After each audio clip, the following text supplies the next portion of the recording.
ഒറ്റ വാക്കിൽ പറയുകയാണെങ്കിൽ ഗംഭീരം. അതാണ് ലോക. നമുക്കിന്ന് അപരിചിതമായിക്കൊണ്ടിരിക്കുന്ന ഐതിഹ്യമാലയിലെ കഥകൾ വെച്ചുകൊണ്ട് പുതിയ സാഹചര്യത്തിൽ പുതിയ കാലഘട്ടത്തിൽ നടക്കുന്ന ഒരു കഥയുണ്ടാക്കുക. അതിൽ തന്നെ ഒരു ലേഡിയെ സൂപ്പർ ഹീറോ പരിവേഷമുള്ള സെൻട്രൽ ക്യാരക്ടറാക്കി അവതരിപ്പിക്കുക. സത്യത്തിൽ വലിയൊരു റിസ്ക്കും കയ്യിലറിയിക്കുന്ന ഒരു കാര്യവുമാണ് ലോക ടീം ചെയ്തിരിക്കുന്നത്. നമസ്കാരം, ലോക മൂവി റിവ്യൂയിലേക്ക് എല്ലാവർക്കും സ്വാഗതം. ലോക ചാപ്റ്റർ 1 ചന്ദ്ര എന്നാണ് ഈ സിനിമയ്ക്ക് അവർ പേര് കൊടുത്തിരിക്കുന്നത്. ചന്ദ്ര എന്നാൽ സെൻട്രൽ ക്യാരക്ടർ ചെയ്യുന്ന കല്യാണിയുടെ ക്യാരക്ടറിന്റെ പേരാണ്. ഒറ്റ വാക്കിൽ പറയുകയാണെങ്കിൽ ഗംഭീരം. അതാണ് ലോക. അണിയർ പ്രവർത്തകരും അഭിനേതാക്കളും എല്ലാവരും കയ്യടി അർഹിക്കുന്നുണ്ട്. അതിൽ ഏറ്റവും ഇമ്പോർട്ടൻ്റ് ആയി പറയേണ്ടത് സിനിമയുടെ സംവിധായകനായ ഡൊമിനിക് അരുണിനെ തന്നെയാണ്. അതേപോലെ തന്നെ ഇത്രയും നല്ല തിരക്കഥയുണ്ടാക്കിയ ഡൊമിനിക് അരുണിനെയും ശാന്തി ബാലകൃഷ്ണനെയുമാണ്. പിന്നെ ഒരു ലേഡിയെ സെൻട്രൽ കഥാപാത്രമാക്കി ഇത്രയും വലിയൊരു സിനിമ നിർമ്മിക്കാൻ ധൈര്യം കാണിച്ച ദുൽഖർ സൽമാനെയുമാണ്.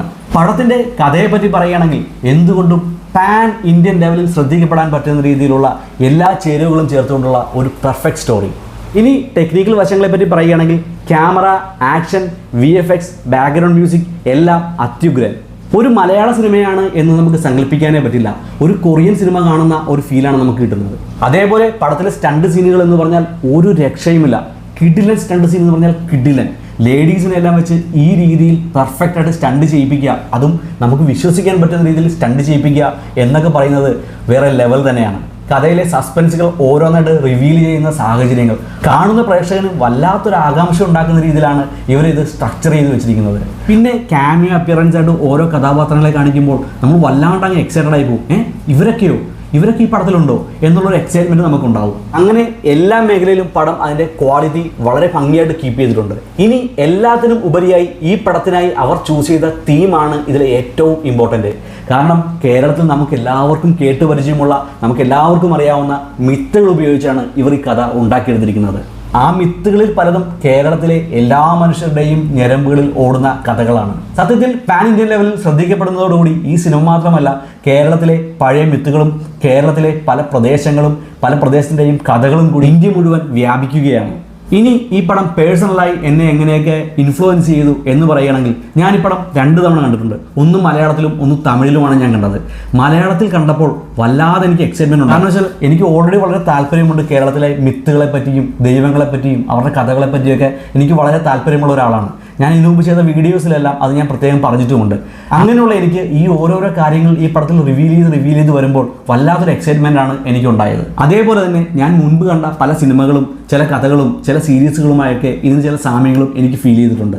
അതുകൊണ്ട് തന്നെ ഈ പടം കണ്ടിറങ്ങിയതിന് ശേഷം എൻ്റെ മനസ്സിൽ ആ സിനിമകളും ഈ സിനിമയും തമ്മിലുള്ള റിലേഷൻഷിപ്പും അത് എങ്ങനെയൊക്കെ യോജിക്കുന്നു എന്നുള്ളതും അങ്ങനെയൊക്കെ വളരെ ബ്രെയിൻ സ്ട്രോമിംഗ് ആയിട്ടും എനിക്ക് ഫീൽ ചെയ്തിട്ടുണ്ട്. പിന്നെ തമിഴ് ലാംഗ്വേജിൽ ഈ സിനിമ എൻ്റെ ഒരു തമിഴ് സുഹൃത്തുമായി ഇരുന്ന് കണ്ടപ്പോൾ എനിക്ക് വേറെ കുറച്ച് കാര്യങ്ങൾ കൂടെ മനസ്സിലാക്കാൻ കഴിഞ്ഞു. കാരണം നമുക്ക് എക്സൈറ്റ്മെൻറ്റ് ഉണ്ടാകുന്ന പല സ്ഥലങ്ങളും തമിഴ് ആളുകൾക്ക് വലിയ എക്സൈറ്റ്മെൻറ്റുകളൊന്നും ഉണ്ടാക്കാത്ത സ്ഥലങ്ങളാണ്. അതായത് ഈ ചന്ദ്ര എന്ന കഥാപാത്രത്തിൻ്റെ യഥാർത്ഥ പേര് എന്താണെന്നൊക്കെ പറയുമ്പോൾ ആ പേര് ഇന്നതാണെന്നും അത് ഇന്ന പഴയ കഥാപാത്രമാണ് എന്നുമൊക്കെ നമുക്ക് മനസ്സിലാകുമ്പോൾ ഒരു എക്സൈറ്റ്മെൻറ്റ് ഉണ്ടാകും. പക്ഷേ അവർക്കത് പ്രത്യേകിച്ച് എക്സൈറ്റ്മെൻ്റ് ഒന്നും ഉണ്ടാക്കില്ല. കാരണം വെച്ചാൽ അവർക്കത് അറിയില്ല, നമ്മുടെ മിത്ത് അറിയില്ല.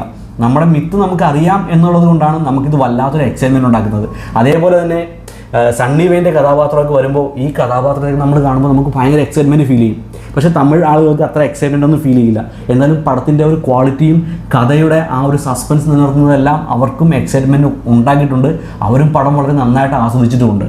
അതേപോലെ തന്നെ ടൊവിനോയുടെ കഥാപാത്രം വരികയും ആ ടൊവിനോയുടെ കഥാപാത്രം നമുക്ക് എത്രത്തോളം എക്സൈറ്റ്മെൻറ്റ് ഉണ്ടാകും അല്ലെങ്കിൽ എത്രത്തോളം ഇമ്പോർട്ടൻ്റ് ആണ് എന്നൊന്നും അവർക്ക് മനസ്സിലാവില്ല.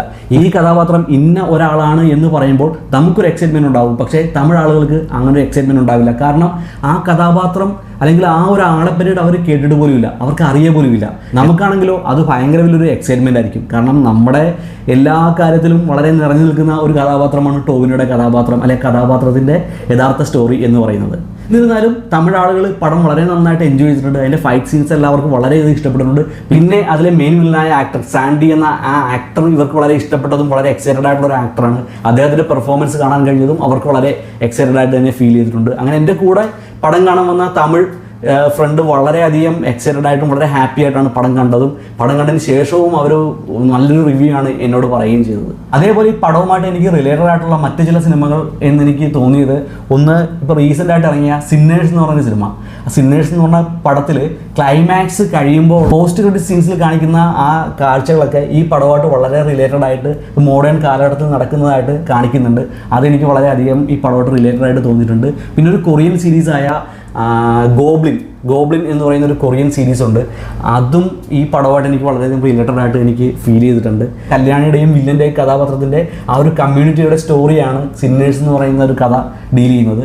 അതേപോലെ തന്നെ ഗോബ്ലിൻ എന്ന് പറയുന്ന ആ ഒരു സീരീസ് ഡീൽ ചെയ്യുന്നതാണെങ്കിൽ കൊറിയയിലെ പഴയകാലത്തെ ഒരു ദൊക്കേബി എന്ന് പറയുന്ന ഒരു മിത്തിനെ പറ്റിയും ആ മിത്ത് ഇന്നത്തെ വേൾഡിൽ ജീവിക്കുന്നതിനെ പറ്റിയും ആ മിത്തിലെ കഥാപാത്രം ഗോബ്ലിൻ എന്ന് പറയുന്ന കഥാപാത്രം ഇന്നത്തെ വേൾഡിൽ സാധാരണക്കാരനെ പോലെ അല്ലെങ്കിൽ ഒരു എലൈറ്റ് ക്ലാസ് ആയിട്ട് വളരെ അടിച്ചു പൊളിച്ച് ജീവിക്കുന്നതും അതുമായിട്ട് ബന്ധപ്പെട്ടുള്ള കുറേ കാര്യങ്ങളൊക്കെയാണ് ആ സീരീസിൽ പറയുന്നത്. ഞാൻ ഈ പറഞ്ഞതിൽ കൂടുതലായിട്ട് എന്തെങ്കിലും ഈ പടത്തെപ്പറ്റി ഞാൻ പുകഴ്ത്തി പറയുകയോ അല്ലെങ്കിൽ എന്തെങ്കിലും ഒരു കാര്യം ഞാൻ പറയുകയോ ചെയ്തു കഴിഞ്ഞാൽ അത് പടത്തിൻ്റെ സ്പോയിലറായി പോകും എന്നതുകൊണ്ടാണ് ഈ വീഡിയോയിൽ ഞാൻ മറ്റൊന്നും സംസാരിക്കുന്നത്. ഈവൻ കല്യാണിയുടെ പേരോ ടോവിനോയുടെ പേരോ പോലും ഞാൻ പറയാത്തതിൻ്റെ കാരണം അതൊരു സ്പോയിലറായി പോകും എന്നതുകൊണ്ടാണ്. ഇപ്പോൾ തന്നെ ഓൾറെഡി യൂട്യൂബിലും ഇൻ്റർനെറ്റിലും എല്ലാം പടത്തിൻ്റെ ഒത്തിരി സ്പോയിലറുകളുണ്ട്.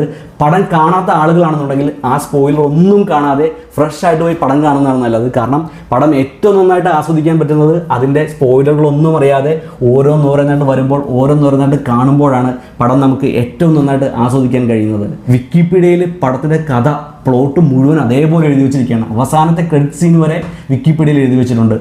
പടത്തിൻ്റെ അണിയറ പ്രവർത്തകരൊക്കെ അത് കണ്ടിട്ടുണ്ടോ എന്ന് പോലും അറിയില്ല. വിക്കിപീഡിയയിൽ പ്ലോട്ടൊക്കെ ഇങ്ങനെ ഇത്ര കൃത്യമായിട്ടൊക്കെ എഴുതി വെച്ച് കഴിഞ്ഞാൽ എന്താണ് പടം അല്ലെങ്കിൽ ആരാണ് സംവിധാനം ചെയ്തതെന്നൊക്കെ നോക്കാൻ വേണ്ടിയിട്ട് കയറുന്ന ഒരാൾ പടത്തിൻ്റെ പ്ലോട്ടും കൂടെ വായിച്ച് മൊത്തം കഥയും മനസ്സിലാക്കിയിട്ട് പടം പോയി കാണുന്ന ഒരവസ്ഥയായി പോകും. എന്തായാലും OTTയിൽ വന്നിട്ടായിരിക്കും കുറേ പേര് കാണുക. അവർക്ക് കൂടെ പടം നന്നായിട്ട് ആസ്വദിക്കാൻ വേണ്ടിയിട്ട് പരമാവധി സ്പോയിലറൊന്നും പുറത്തു പോകാതിരിക്കട്ടെ. പടത്തിൻ്റെ റിവ്യൂ ഇഷ്ടപ്പെട്ടെങ്കിൽ എല്ലാവരും ലൈക്ക് ചെയ്യുക, സബ്സ്ക്രൈബ് ചെയ്യുക. നന്ദി.